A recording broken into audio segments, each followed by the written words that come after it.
Si vous vouliez empêcher l'Afrique de devenir une superpuissance, vous n'auriez pas besoin d'inventer une nouvelle stratégie. Le plan a déjà été écrit, testé et perfectionné au fil des siècles. Vous commenceriez par vous assurer que l'Afrique ne s'unisse jamais. Le moyen le plus simple de le faire est de maintenir les gens divisés selon des lignes ethniques, tribales et religieuses.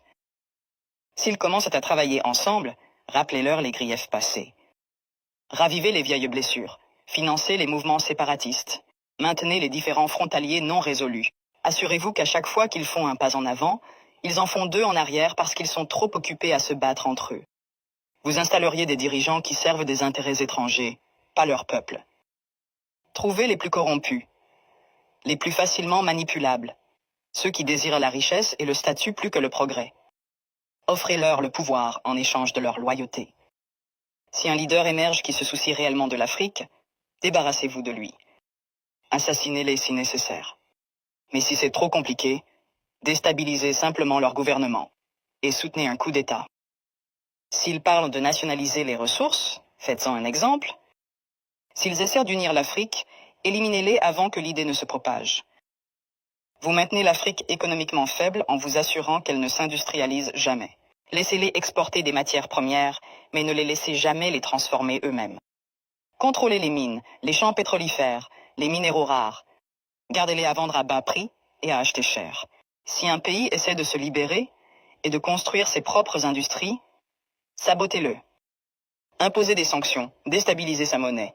Financez l'opposition locale, faites s'effondrer son économie. Si cela ne fonctionne pas, orchestrez une guerre civile. Les gens ne peuvent pas construire quand ils sont trop occupés à essayer de survivre. Vous vous assureriez que leur système éducatif produit des travailleurs, pas des innovateurs. Enseignez-leur une histoire qui glorifie leurs oppresseurs. Faites-leur croire que leurs cultures sont primitives, que leurs ancêtres étaient des sauvages, que leur avenir dépend de l'approbation étrangère. Entraînez-les à mémoriser, pas à penser de manière critique.